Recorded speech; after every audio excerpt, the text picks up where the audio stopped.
Right, so we're about to go live.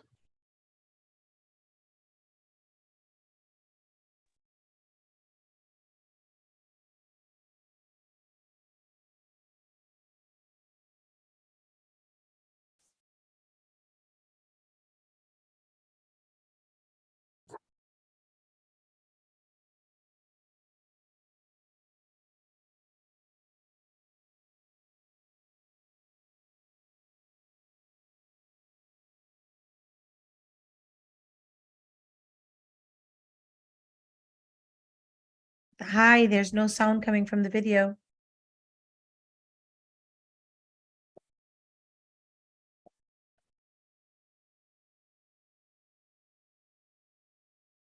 Right.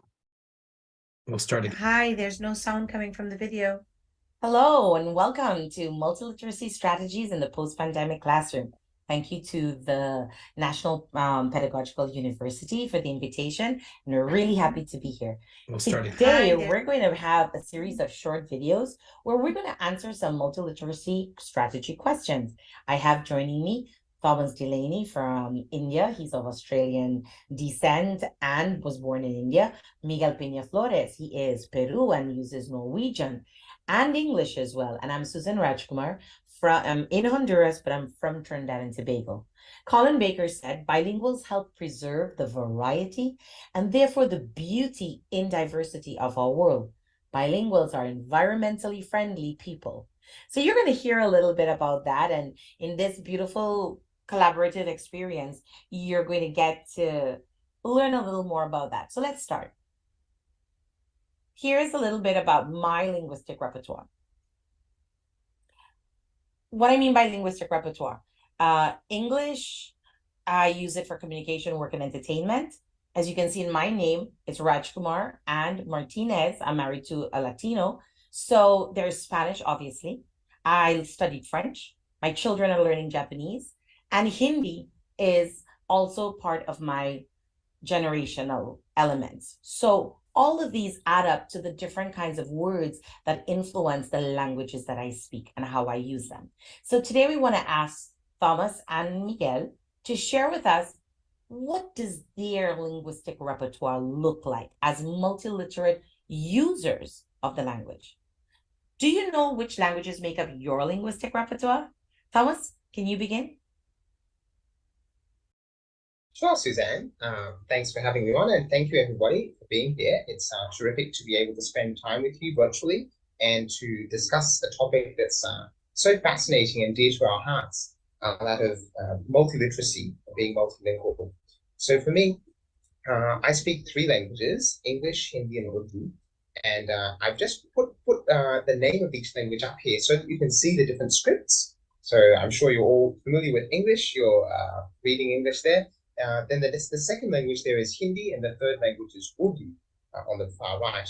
So just to give you a brief overview, it's very interesting that English is spoken by about 1.5 billion speakers around the world.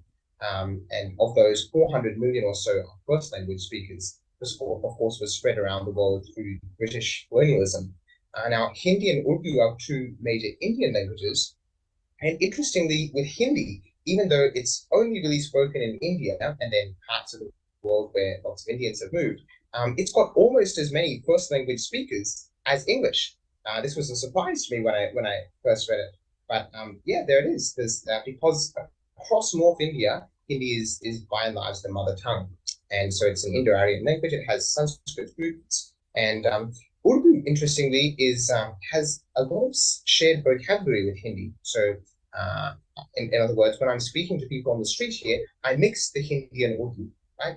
We have a mix we call Khichdi or Hindustani, which is just, it's not so much formal Hindi nor formal Urdu, but it's those two mixed together. That's kind of the common dialect.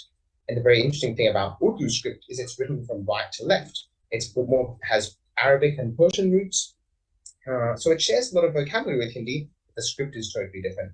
And interestingly, Urdu is the most common language for many Muslims in India. So it has a long Islamic heritage. So yeah, just that gives you just a brief overview. Very interesting, these three different languages. three different stories to how those languages are being used in India, and also how they're being used in my life. Obviously, English is my mother tongue. I speak English with my parents and with my friends in Australia. But in day-to-day life in India, I don't speak too much English. I maybe speak in a mix of Hindi. Tom, I have a question for you. With that, I have a question for you, Tom. What about your Yeah. Australian English and the English that's spoken in India? What about that? Would you see them as different or similar or varieties?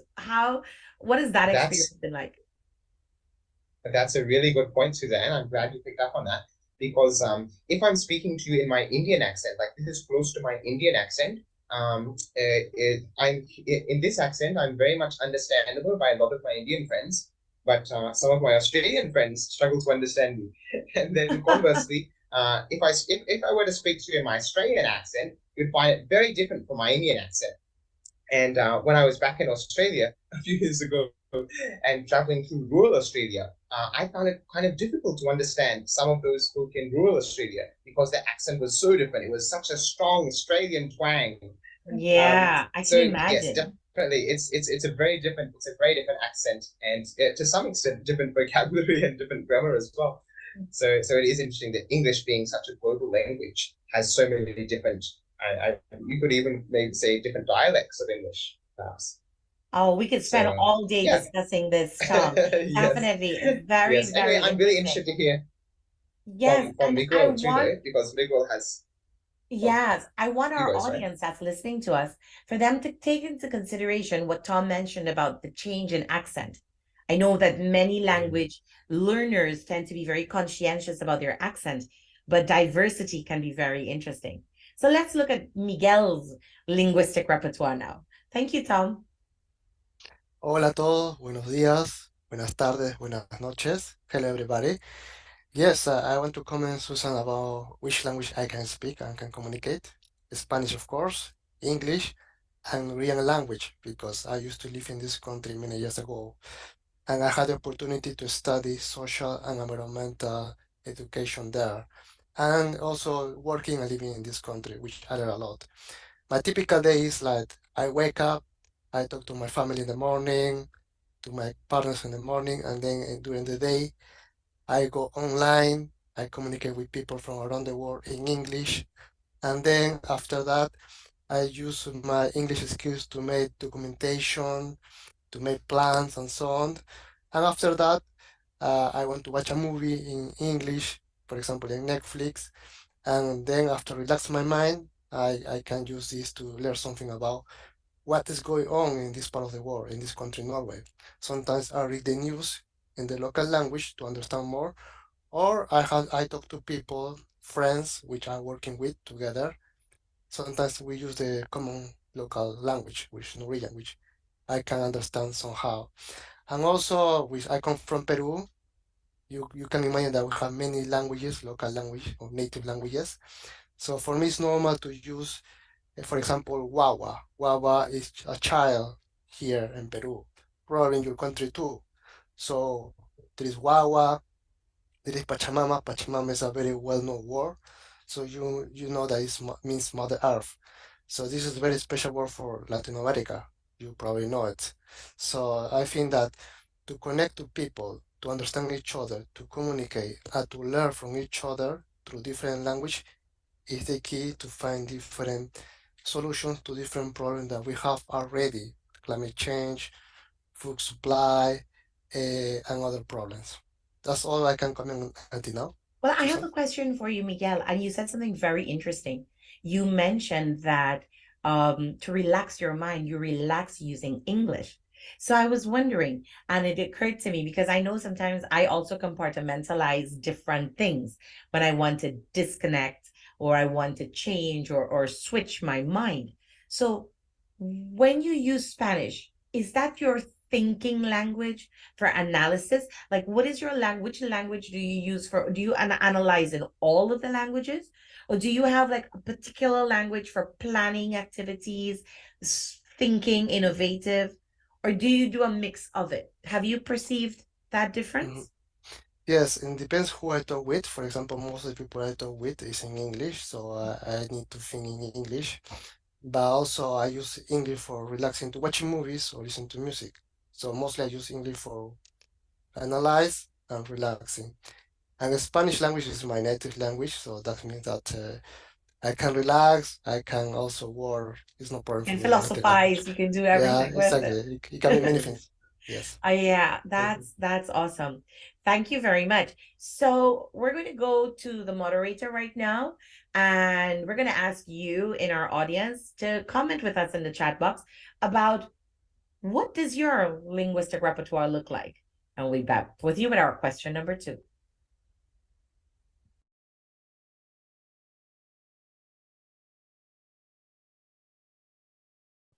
Hi, everyone. Sorry, I had my microphone turned off. Welcome to our presentation today. I don't know if some of you are new to us, and Miguel Pena is here with me from Peru as well. So Miguel is here live with us. And Tom right now is probably deep in sleep because it's very early in the morning in India right now. So he's not with us. But we want to ask you, and we would like you to use your chat box in between our presentations to share your ideas, your questions, your comments about anything that you are experiencing as you watch the videos and you hear the conversations between us about multiliteracy, especially as multiliteracy educator, and in the case of Miguel, a multiliteracy user, and possibly what a future student of ours could be. In terms of, as we go forward, you will hear more about Miguel's experience. So we asked the question, and we talked about in the video about our linguistic repertoire. And I saw someone mention that Spanish and English make up their repertoire. And I wanted to ask, do you, like when you're listening to music and the things that you enjoy, have you recognized or are you conscious of the fact that there are more languages that you are exposed to? I see Miss Ana Hernandez. Would you like to share with us? Like how many languages are in your day-to-day experience? Your microphone, Miss Ana. Yes. Yes, I think my everyday experience, I exposed to English, of course, and French because my son is studying in in France. Okay, So excellent. I listen to him to speak with their friends, and also I have family in Switzerland, so I exposed to French too in my everyday life. And then I also like to listen to Italian music. Oh, So beautiful. I learn many words and I think I'm exposed to those languages. So Italian, French, Spanish, English. Beautiful. Thank you for sharing. Jorge, Matamoros, you're here with us. What about your linguistic repertoire? Through life, what sort of languages have influenced your life? Oh, your microphone, Jorge. Sorry. I usually speak Spanish at home. Then I teach English at the university to kids Okay. in a secondary school here at the university, CIE. Then I teach Italian to adults every day from Monday to Friday. And then I have many friends in Italy, so I make some phone calls and I speak Italian with them. So I use the 3 languages almost every day. Okay, that's pretty awesome. I wonder if it's something about Tegucigalpa that Italian is very popular on this side of Honduras. In the chat box, is there anyone else who would like to share there? And remember, every time we go into a classroom, we ask our students to share. So I would love to see bravery modeled by our educator audience that is here with us. I would love to hear some of you guys share with us. So I'm going to ask the moderator to go to our next to our next video right now, and then we'll come back with Miguel in our next session.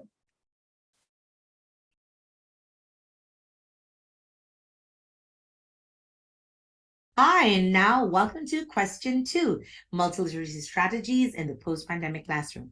Why does multiliteracy matter? For this question, we go to Miguel Pena in Peru with us. Miguel, why does multiliteracy matter? Hello, everybody. Hola. Hello. Good morning from Peru. Yes, I want to say that it's very important now, multiliteracy, because nowadays we need to communicate with people from different places in the world.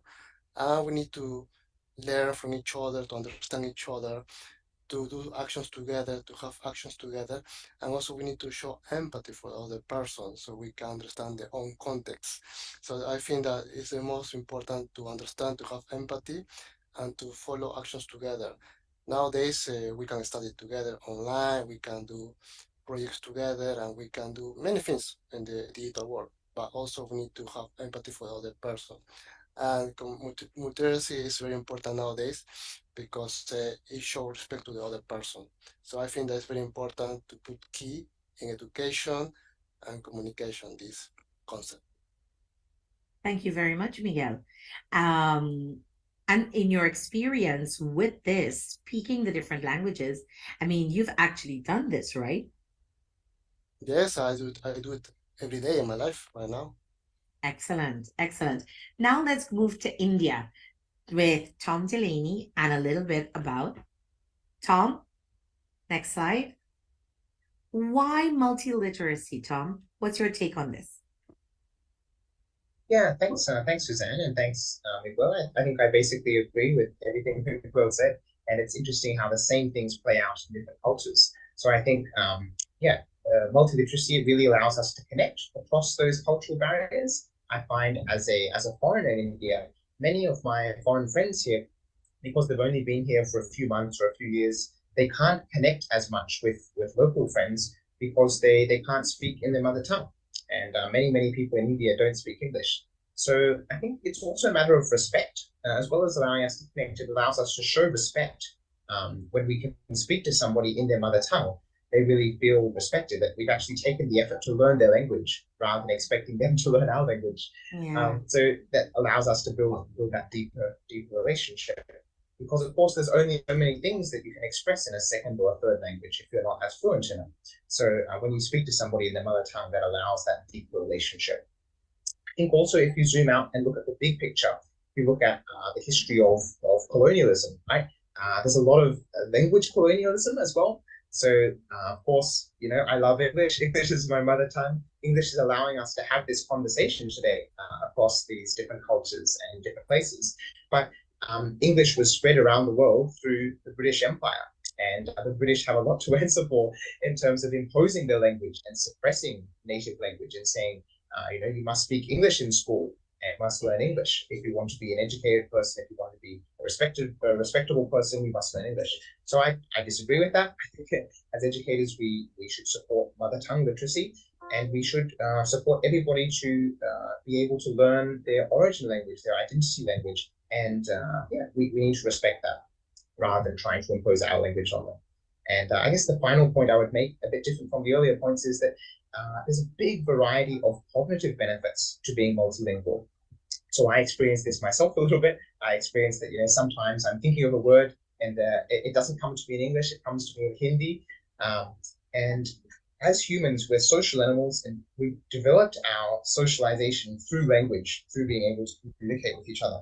So just to cite a few studies, there've been a lot of studies on the benefits of multilingualism over being a single language speaker. But one of the benefits is reducing the onset of cognitive decline. So dementia, Alzheimer's, obviously these are huge issues.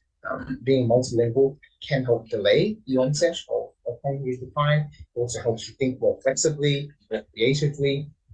So I experienced that. I think lots of people listening to us who are multilingual will also experience that thinking about something in a different language can help you think about it in a different angle, essentially. So I think there's lots of benefits to being multilingual, and it's terrific to have the opportunity to work across different cultures and to speak different languages. It's just a fantastic opportunity. Wow, thank you, Tom. And I agree wholeheartedly in the references that Tom has here on this slide presenting, there's one at the bottom that speaks about thinking in a foreign tongue reduces decision biases. I can say that definitely I have experienced that being here in Honduras and coming from a different country. It really does open your mind. And in the book by Joran Amundsen, The World of Sophia, he mentions there's one chapter where he talks about if everyone could learn a foreign language, there would be no war. And I think it wraps in very beautifully with, one, not just one language, but if you could, take it further and more, how many more connections to connect to what Miguel said, the building of those deeper relationships that allow us to be here. So we want to take this question now, and we want to ask you in the audience to share with us in the chat box. We're going to come back to you guys now and wonder what has been your experience with multiliteracy and what do you think about what we've represented right now. So we're going to get back to you. Thank you.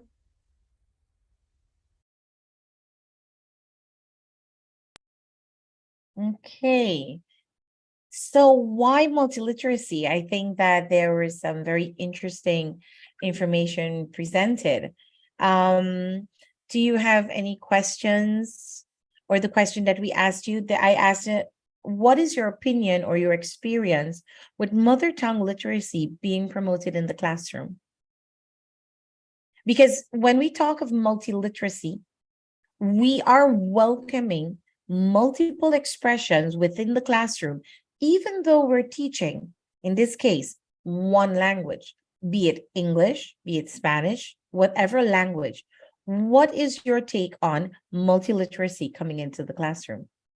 Do you have any opinions?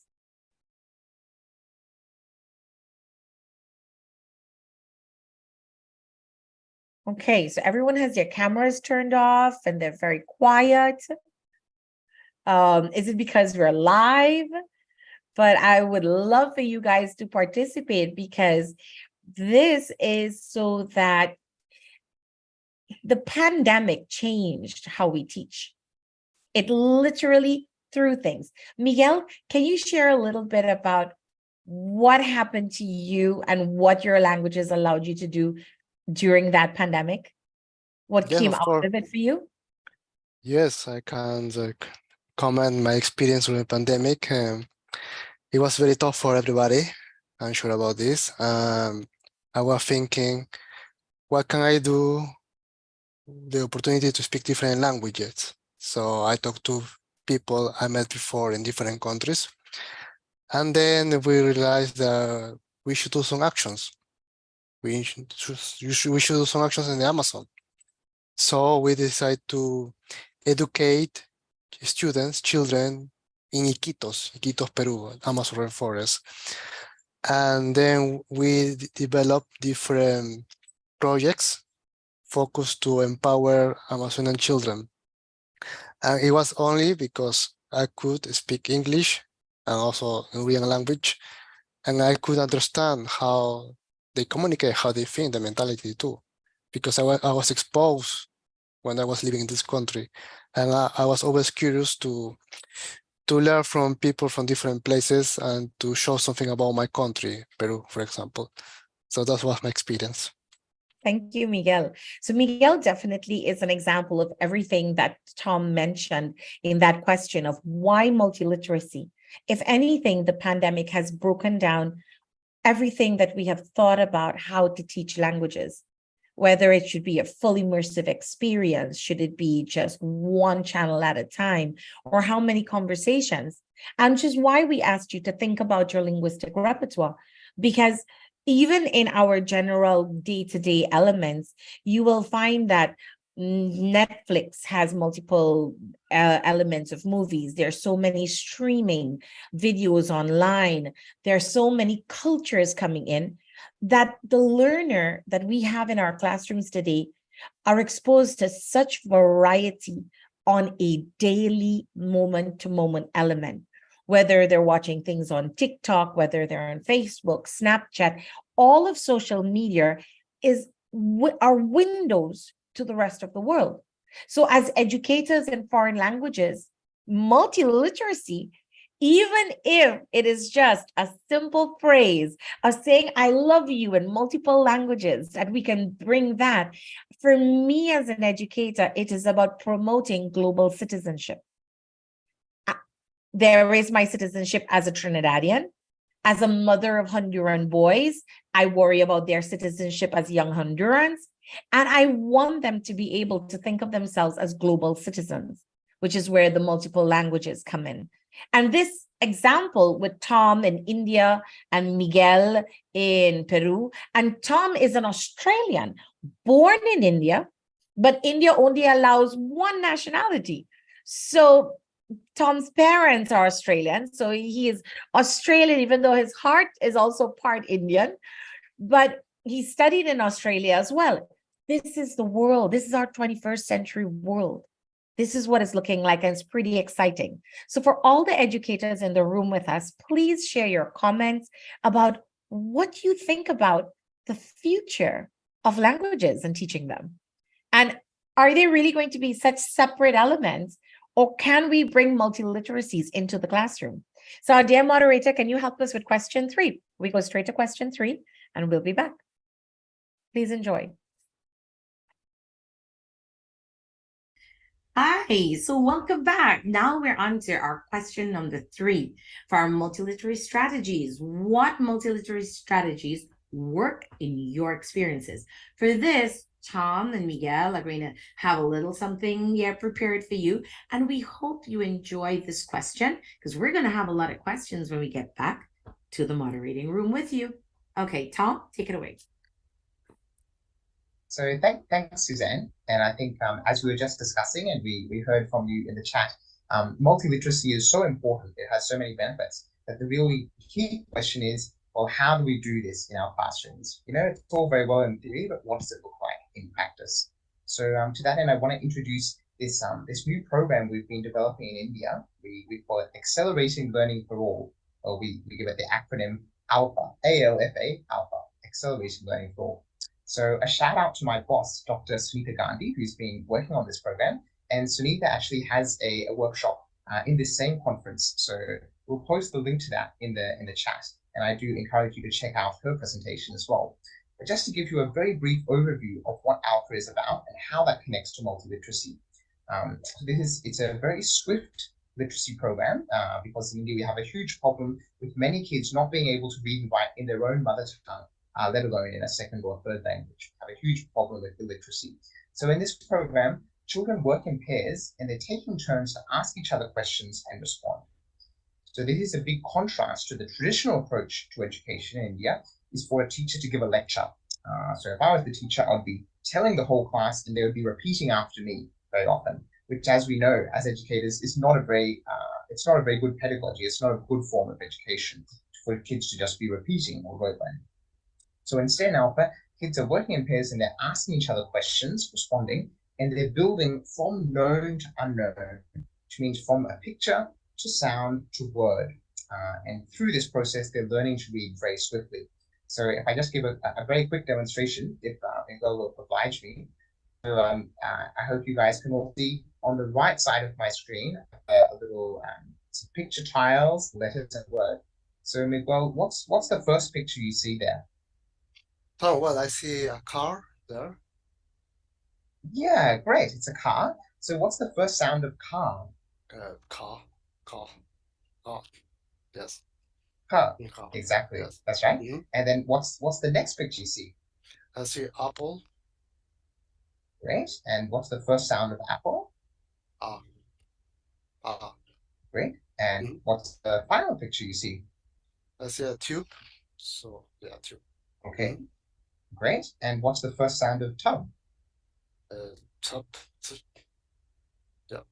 Okay, great. So then these three sounds, ka, a, t, what do they join together to make? I can read cat. Great job. Nice.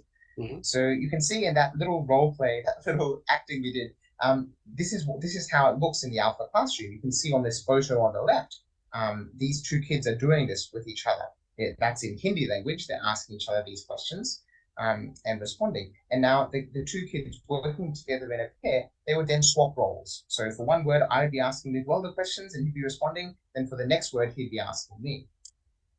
The same way, all of the kids in the classroom, they're all highly engaged because they're working with their partners in pairs. So in terms of multiliteracy, I really want to highlight this aspect of the Alpha program, which is that it involves randomly pairing children. So India is a highly diverse country. There's lots of different religions, lots of different cultures, but often kids from one religion may not actually know kids from another religion or not know kids from another culture, because it's easy, as we know, in the social media age, it's very easy to be in our own bubble, right? And it's the same in Indian society. There's the different bubbles of different castes, different religions, and people may not be relating so much across those barriers. So in Alpha, we try to make it the classroom a melting pot. By randomly pairing children, so it means as a Hindu child, one day I'll be sitting next to a Muslim friend, right? One day I'll be sitting next to a Sikh friend, another day with a Christian friend. I'll be mixing kids across economic barriers, across cultural barriers, linguistic barriers. All of this builds empathy. It means we're used to relating with others who are different from us. It is absolutely crucial as we're talking about developing 21st century skills like citizenship and character, collaboration, communication. These are not skills that can be taught from a textbook, right? They can't be taught by just listening to a teacher lecture. And these are crucial skills in terms of multiliteracy, because multiliteracy is all about being able to connect with those who are different from us. And so that's why Alpha uses this random pairing approach, which is very effective both in terms of teaching reading and writing and these literacy skills, and also very effective in terms of the multiliteracy skills of being able to connect with others at a human-to-human level. Final thing I want to add there is that for the SDGs, the Sustainable Development Goals, we've got SDG 4, which is the education goal, the goal of quality education for all by 2030, which is absolutely crucial. But along with that, so many other SDGs, if you're looking at SDGs around sustainability, SDGs around peace and justice and ending poverty, all of these things will only be possible if we really bring our education system into the 21st century, which means an education system that builds empathy, builds connection, builds communication skills among our students. So we're not saying that Alpha is the only answer. There's obviously lots and lots of fantastic programs out there, but I would encourage you to check out this program and see if it could work in your context, this paired learning approach. And in fact, I would like to ask Miguel, because Miguel has recently been using this program in your context in Peru. So I'm really interested to hear from you as to how it's going in your classrooms. Yes, Tom. Yes, nowadays we're implementing Alpha project in 2 schools in Iquitos, Peru.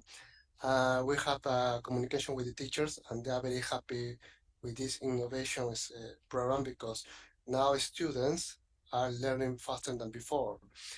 The problem with the Amazon rainforest is that many students stop having education.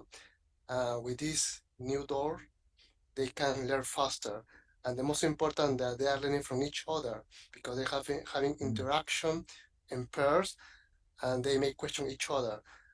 We see that it's getting progress. It's very crucial to do this, to have more numbers, because now with the global changes in education, in information, we need to learn faster. And Alpha is the right piece in this maze to get the goal of education approach. Thank you very much, Miguel and Tom. Tom mentioned before, Dr. Sunita Gandhi's presentation, make sure to look for it on the conference website, because whether it's before or after, she goes into depth about this program and the acceleration of it. So now we'll head back to the room and ask and see what questions you have to be able to help you with them. Thank you. Okay, so here we are back again. So they're educators, for those of you who've heard and seen this one particular strategy that's being used in India currently, and they're using a singular literacy element where they work in pairs. They have the students work in pairs, and they're promoting literacy across 30 different languages around the world. And very soon, God willing, after the project of Miguel's project in Peru, we hope to be able to start doing the same in Honduras. So I'd like to know, from what you're looking at, are there any questions from those of you who are in the room with us? Are there any questions for Miguel?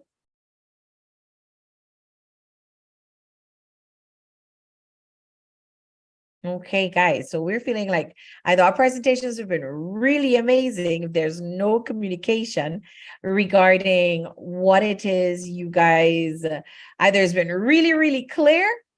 Noemi, would you like to share with us? Yes, would you like to share your opinions? Oh, I mean, Lord. this is the exchange that multiliteracy allows us.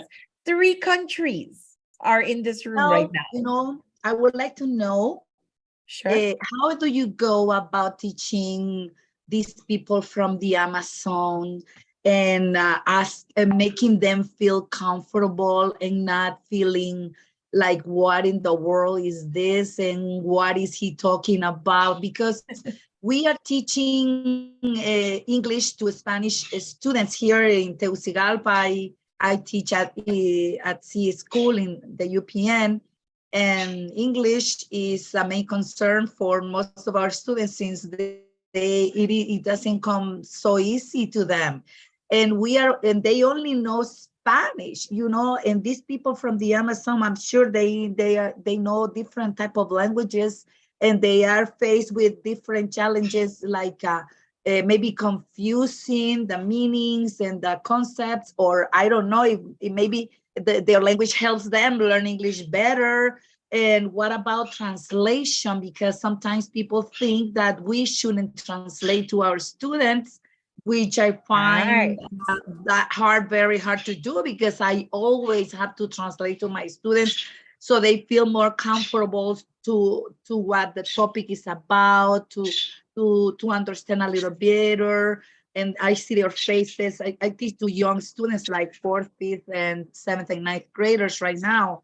And so it is a challenge. So what do you do? How do you manage? I can't imagine. Miguel. I can imagine. I'm sure it's a big, humongous challenge. I would like to know. Yes, thank you, Naomi. Yes, first of all, everything is in Spanish, because teachers in Iquitos, they can speak English, and students, they don't speak English. So Alpha Project, they have books in Spanish, so that makes things more easier.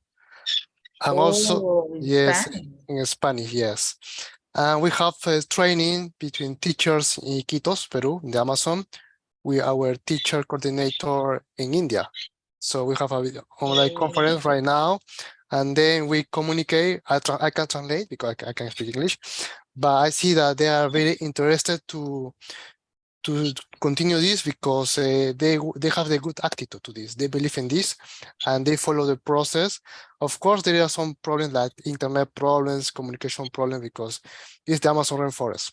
Yes. But the most important that I see, in my personal opinion, is that the attitude. They have a positive attitude to the project, and they have positive attitude. They believe in this, and they follow this. So now we have 2 schools, public schools in Iquitos, and both group of teachers, they want to continue. They want to do this the whole year, and of course the next year too. And nowadays we are implementing these 2 in 2 schools in Iquitos, Alpha Project. Wow, that's incredible. That is awesome. Do you so you teach in Spanish and they learn English? They learn in Spanish because the books are in Spanish. It's translated in Spanish, and they can see, they can follow the process and the steps in Spanish language. The local teachers. But when this is training, well, in this case, my contact is teacher Milita from India. Yes. And she's the one who gives the coaching, the training. Oh, okay. I am there to translate. Wonderful. Thank you so much. This is an example of what that multicultural context is. So Melita and they, to communicate with us, are using English. The program originally in Alpha was developed to help illiterate students in India become literate and be able to read, with the focus using visual learning. With that success, it has gone over and is being used in 30 different languages. And this is what Tom mentioned before about promoting mother tongue. By promoting the mother tongue literacy, and you mentioned something, Noemi, that before everyone would say, don't translate, don't translate. But one of the issues with that no translate rule is that it sends, there's a back message, there's a negative connotation that something is wrong with my language. Why can't I use my language? What is wrong with it? And this is what multiliteracy embraces. It's no negativity about it. Your language is appreciated on the same level as the other language that you want to acquire, or the various languages. So kids can ask each other, if they're indigenous learners, they can actually exchange what it is. If there's an exchange between the indigenous learning and the Spanish learning or the English learning, depending on the language that's in question.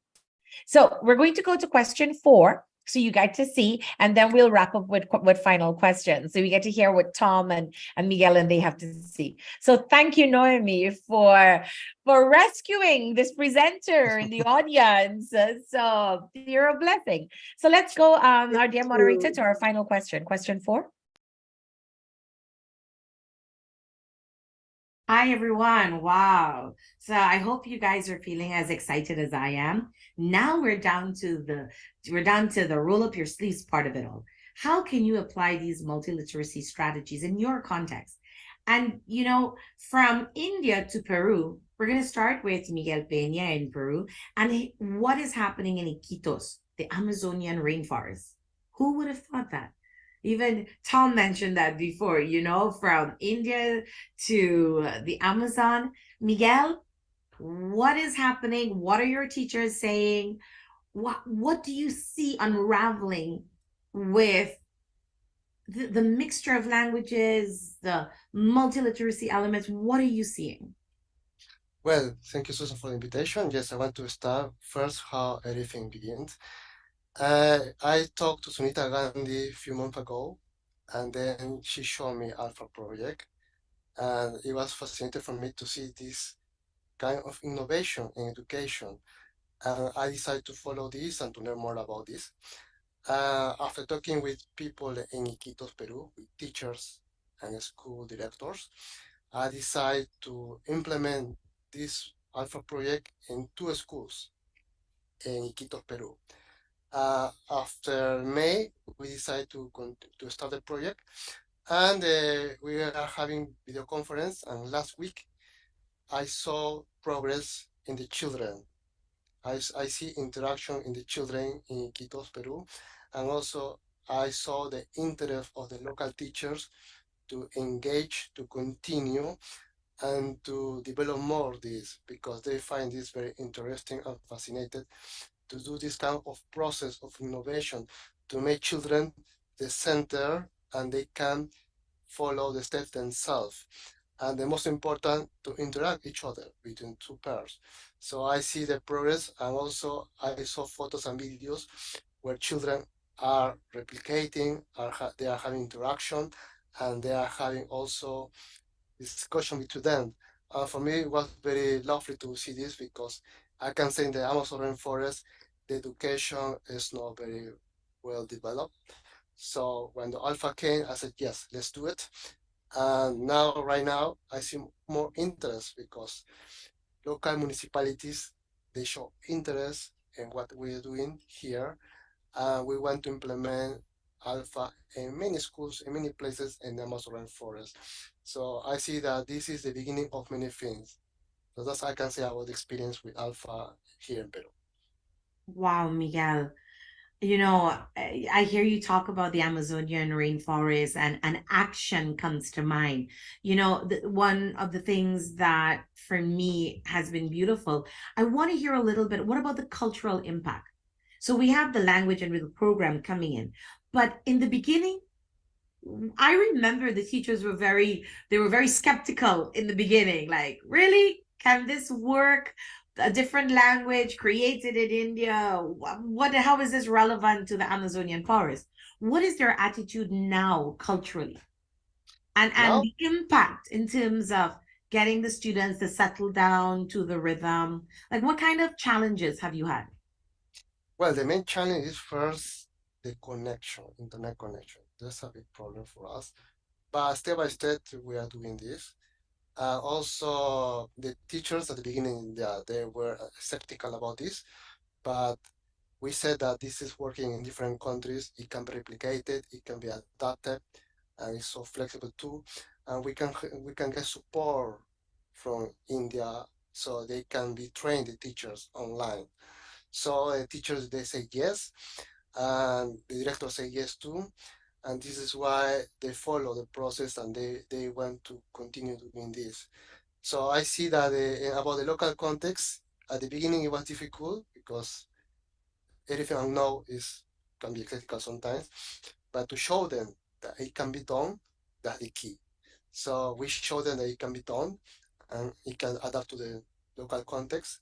And nowadays we have two schools and probably to have more territory in the Amazon rainforest soon, because local municipalities they want this. They want improve education, and the best way to improve education is to learning grammatical and numeracy, right? So this is why I feel that if you have education, you can have a superpower because you can read more, you can learn more, you can discuss different information with people from different places in the world, and you can do different activities like project, for example. This is with what are we doing, me, Susan, and Tom. Yeah, that's amazing. This I think, and I think this is what we want to evidence. Not necessarily perhaps the program that we're using, but we want to evidence this is the result of a multiliterate collaboration that started off in one place and it evolved into so many things. You started seeking, you started connecting. Tom and they were working. His parents moved from Australia to India, his language development. I married, moved to a different country.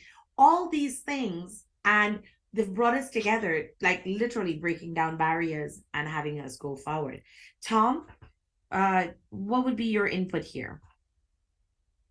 Absolutely. I just want to say terrific hats off to Miguel and his hardworking colleagues. You can see here, I just got this slide showing a few of the different places around the world where alpha programs are being implemented. You can see the top left there is Literacy Chicago, the US. That's an adult literacy context. Those are adult folk who have struggled with the English literacy. Next is Guyana, part of Africa. There's Peru, there's Maldives, Philippines, Malaysia, all Asian countries. So Alpha, this program is being used in a lot of different places, but it's through people like Miguel who are able to innovate, who are able to collaborate and to adapt this program, right? Because it's not a one size fits all, right? The same thing doesn't work everywhere. There's certain key elements like the paired learning part, which is the same everywhere, but then there's so many different local contexts that it's adapted to in different ways.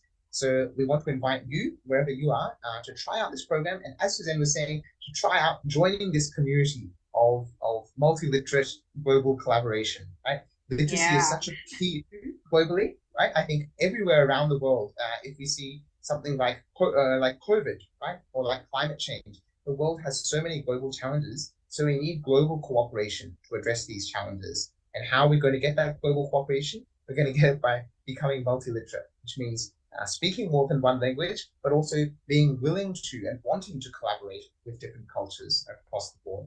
So finally, we want to offer you this program, this Alpha program. Try it out. Go to our website. The description is there in the chat. dignityeducation.org. Share us your photos and videos. And one final request for help, I guess, a plea for help, is our program is currently available in 30 languages. But I know, Suzanne, I think I've heard that in Honduras, there's quite a few different indigenous languages. Now, we feel it's absolutely crucial to preserve mother tongues, preserve indigenous languages. We want every child to be able to access educational materials in their own mother tongue. So if you're able to help us to replicate this program in more different languages, we would absolutely love to hear from you. And we can help you along every step of the way. But yeah, we want every child to be able to read and write in their own mother tongue, and that's what's going to make for a multiliteral world. So thank you so much. It's been a great afternoon or evening or whatever time zone you're listening in from. It's been great, and we're really looking forward to hearing from you, hearing your feedback. We're looking forward to hearing from you as to how you use multiliteracy strategies in your classroom. So yeah, back to you, Suzanne.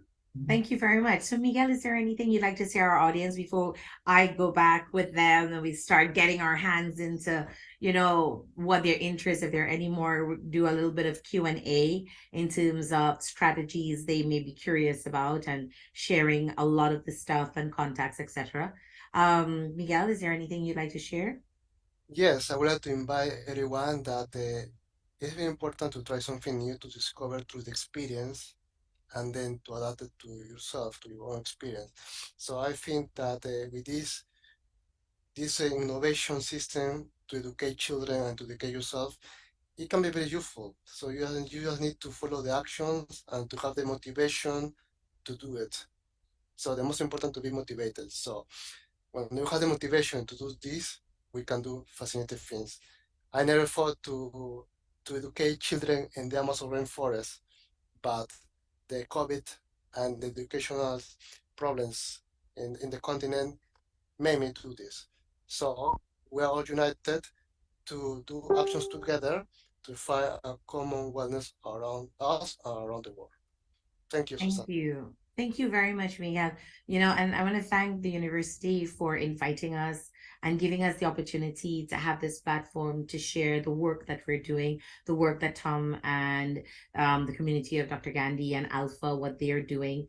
And also, as a foreigner in a different country, the work we're doing. So we are examples of teachers who invested time in us. So you're a community of teachers, and we want to let you know that your students can grow up to be individuals, multiliterate individuals like ourselves.